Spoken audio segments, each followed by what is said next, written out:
Essa daqui é para tirar dúvida. Então eu acompanhei um pouco o que vocês estavam fazendo e percebi que está tendo um pouco de dúvida lá no ambiente com aqueles desafios.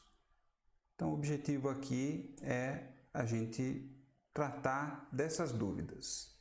A primeira dúvida que eu gostaria de abordar é aquela sobre o sinal analógico e o sinal digital. O sinal analógico é contínuo. Então, se vocês observarem aqui nessa curva senoide, por exemplo, ele é contínuo. Então, ele tem valores quando ele está descendo e valores quando ele está subindo. Existem valores e eles não têm uma descontinuidade.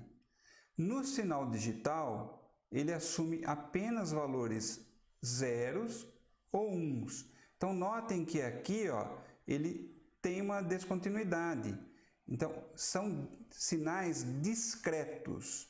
Eles podem ser zeros ou uns, eles podem ser num relógio digital, por exemplo, que vai do 1 para o 2, para o 3, para o 4. Não existe algo intermediário. Naquele ponteiro do segundo do relógio analógico, ele, em teoria, ele deve ser um sinal analógico. Então, ele percorre todo o espaço e ele não deveria, o perfeitamente analógico, não deveria ficar dando solavancos, ele não daria pulinhos. Tá? O digital dá pulos. Então, quanto mais contínuo for o sinal, melhor o sinal analógico. Obviamente que o sinal analógico, qualquer perturbação no ambiente, na transmissão, por exemplo, de um sinal, ele vai causar um ruído. Já o sinal digital não, como são zeros e uns são números bem distantes, você tem uma transmissão muito mais limpa. Por isso que nas TVs houve a troca do sinal analógico para o sinal digital. Continuando, a outra dúvida que eu observei foi que vocês estavam com dúvidas de bits e bytes, né? Isso daí é uma dúvida interessante.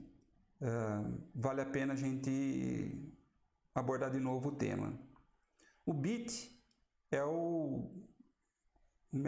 a menor expressão de informação que a gente poderia ter. É um termo criado em 1946 e significa binary digit. Então, ele vai assumir valores zeros ou uns. Então, é importante já ter essa diferenciação. Bits de bytes. Byte é uma composição de bits, uma composição de 8 bits formando um byte.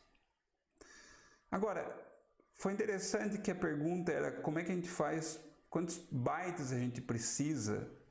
Se o byte são 8 bits, não dá para a gente trabalhar com parte fracionária, né?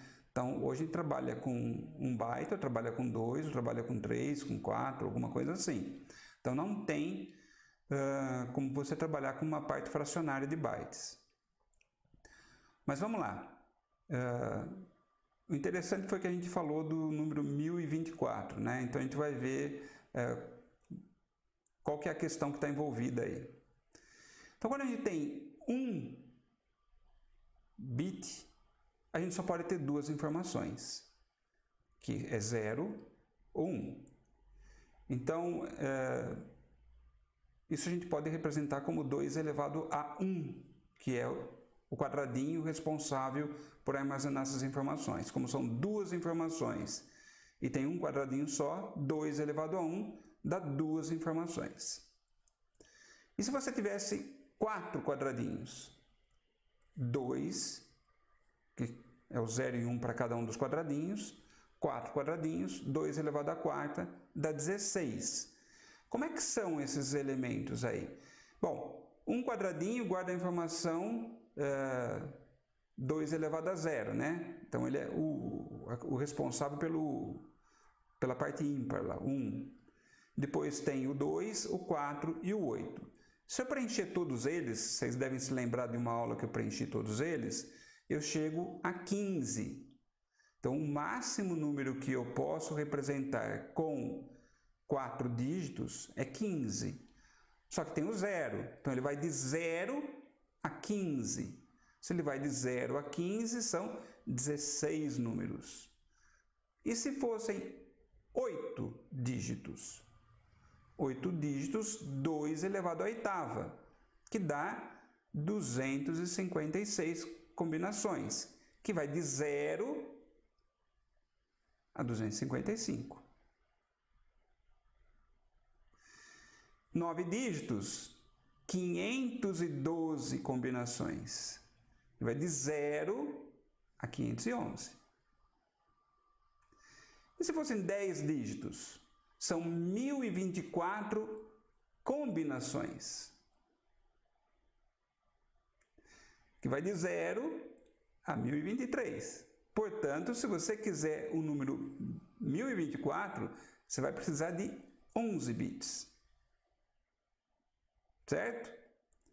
Então, acho que a gente deu para entender aí. Então, 11 bits, passou o limite de 1 byte, eu vou precisar de 2 bytes para armazenar o 1024, 1025, 1026 e assim por diante.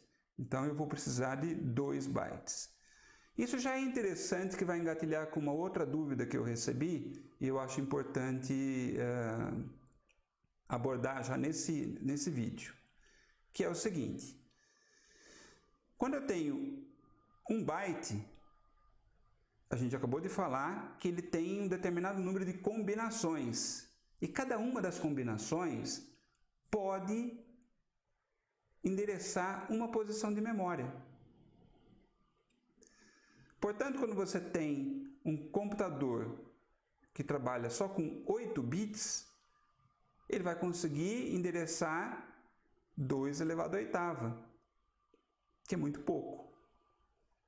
Um computador que trabalha com 32 bits consegue endereçar 2 elevado a 32. 2 elevado a 32, a gente vai ver um pouco mais para frente, dá por volta de 4 GB de armazenamento. Então, os computadores com sistemas operacionais e processadores que trabalham com 32 bits, eles têm uma capacidade de endereçamento de memória muito limitada.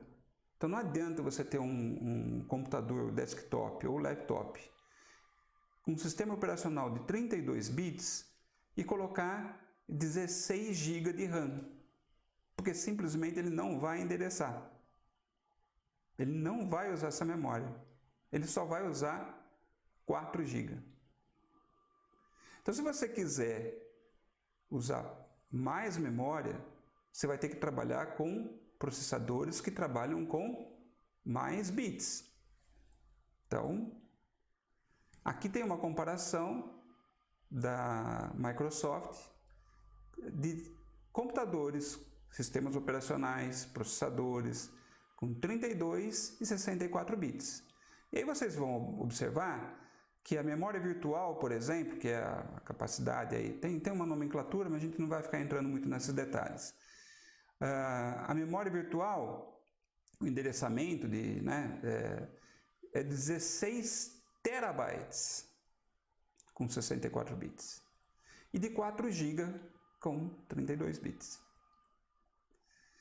Memória do sistema, 128 GB com 64 bits e 256 MB com 32, é muito menos.